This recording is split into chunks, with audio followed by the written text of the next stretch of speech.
Saat kecil, kita sudah ditakdirkan untuk lahir dengan memiliki kakak atau adik. Punya banyak saudara, semua harus berbagi dan semua harus bersama. Karena kita tinggal dengan orang tua dengan pendapatan yang dipakai untuk kita semuanya. Cukup atau tidak cukup, banyak atau sedikit, kita menikmati bersama dengan saudara-saudara dan orang tua kita. Dulu, sebesar apapun pertengkaran pasti bisa kita selesaikan. Dan sekecil apapun hal yang kita dapati, pasti akan kita syukuri. Kita tetap bersama, berantem hebat sampai pukul-pukulan, lalu rukun kembali dan bermain seperti biasa lagi. Kita pernah tidak menyapa selama 1 jam, lalu setelah itu kita kembali bercanda lagi. Karena dulu, buat kita, saudara tetap saudara. Bila satu tidak ada, pasti saling cari. Bila ada yang satu sakit di rumah, pasti rumah terasa sepi.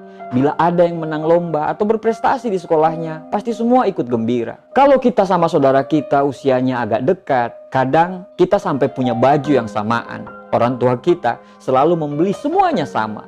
Iya, itu karena kita lahir dari rahim yang sama dan dinafkahi dari orang tua yang sama. Sekarang, saat kita besar, apakah semuanya masih sama? Apakah Anda masih ingat dengan saudara Anda? Apakah Anda masih ingat dengan keluargamu? Apakah masih bisa sempat menanyakan kabar mereka? Apakah masih bisa saling bantu bila yang lain mendapatkan kesusahan?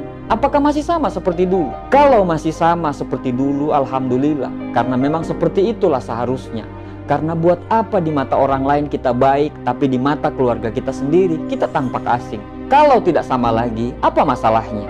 Apakah karena tingkat ekonomi yang jauh berbeda? Apakah karena kamu terlalu sibuk sehingga saudara-saudaramu sungkan untuk menghubungi kamu? Atau apakah kamu malu untuk menghubungi keluargamu karena hidupmu belum benar? Kawan, mungkin sekarang Anda lagi berada di masa jaya-jayanya. Sedang bergelimang harta, sedang jadi pengusaha sukses, sedang begitu banyak aktivitas yang tidak memungkinkan Anda untuk bertemu dengan saudara Anda. Tapi Anda tidak boleh lupa, saudara tetap saudara. Saat Anda jatuh, merekalah yang paling dulu merasa sakitnya. Saat Anda sukses, merekalah yang lebih merasakan bahagia itu. Jangan pernah lupakan mereka. Jangan pernah lupa untuk tanya kabar mereka.